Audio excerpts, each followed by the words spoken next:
looking for a position with depth and diversity, a role that's as personally enriching as it is challenging? You'll find all this and more at Countess Manukau District Health Board.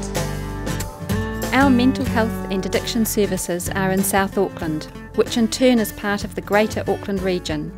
This is a vibrant city of many different cultures and lifestyles. Maori, Samoan, Tongan, Cook Island, Chinese, Vietnamese, Somalian, Indian and Pakistani communities coexist here. It is a unique mix of people, cultures and diverse socio-economic challenges, requiring a flexible approach to mental health management. But for our psychiatrists, it's the only place to be. If you wanted to work in New Zealand, South Auckland would be the place. It is an enormously diverse community, and so large number of different ethnic groups. The nature of the problems here are challenging. There's no doubts about that. It has a socioeconomic, parts of the region are very poor, parts of the region are very wealthy. And then you get all sorts of different clinical scenarios, and so you're ranging from severe forms of psychosis right through to dealing with drug and alcohol related problems throughout a wide range of ages. And so that makes it a really challenging environment. But it's the complexity of clinical cases that I think challenge our clinical skills, and it's that complexity that makes us good clinicians. And so if you wanted to be challenged in your work and grow as a psychiatrist, you wouldn't choose any other place in New Zealand.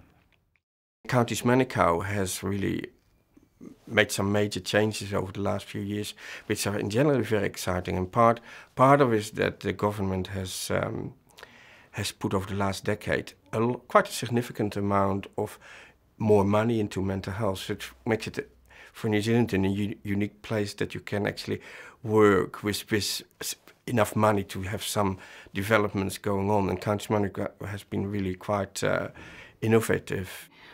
Although there are specific clinical interventions that are best practice that we make sure we do all the basics. We also think very hard about the individual, and there's a lot of scope for having personalised solutions to the particular problems of the individual. So, and I think there's scope in this organisation to do that, to think laterally, to come up with something a bit different that will work for that particular person. There have been a range of acute psychiatric interventions, specifically in the last few years, some of them quite innovative as well. We do have the home-based treatment team that is up and running at the moment. The main philosophy is treating acutely unwell clients in the least restrictive home environment, mobilizing a lot of services and resources at home.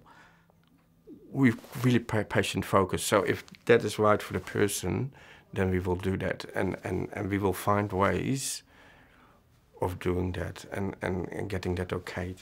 So it is not so bureaucratic. You can actually do what you think is best. We work in a very team-focused way. So although the psychiatrist has a particular role to play in that team, there are people with other skills that you work with for the benefit of the patient.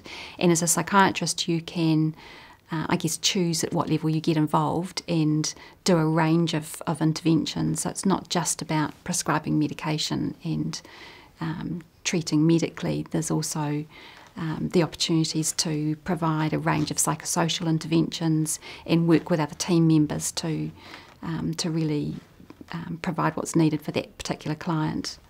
It's a multidisciplinary kind of a setup where you have various professionals, including nurses and social workers and occupational therapists, psychologists, employment specialists, very multicultural in outlook as well.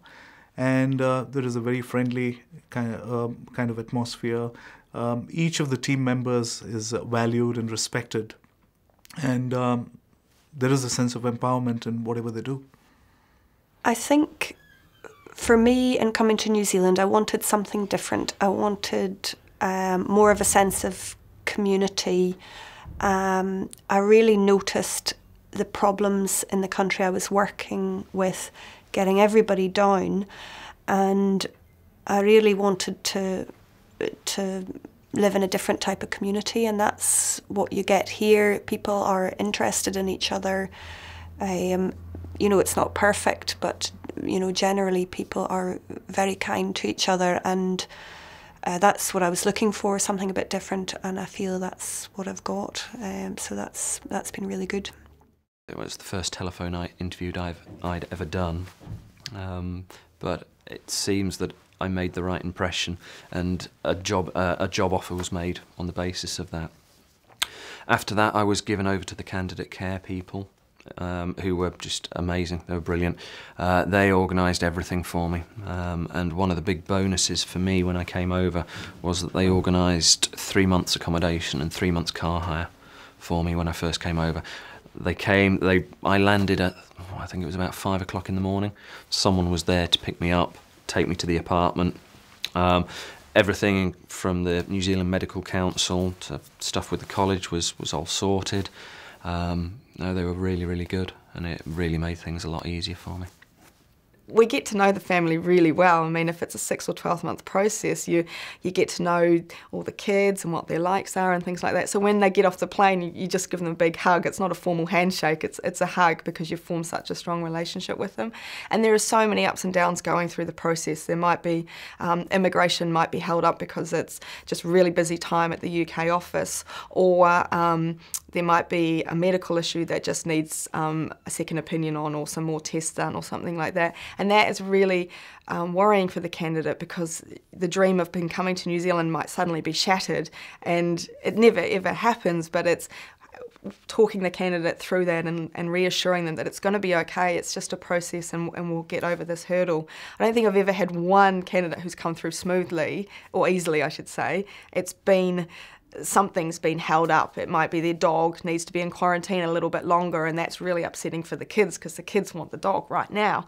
Or it might be that the child's not settling in either. So even when the candidates arrived, it's not like they're here and that's it. Right, our job's finished and we're on to the next candidate. We're always still there for the candidate, and we make sure they know we have an open door policy. They can come and talk to us anytime. They can give us a call.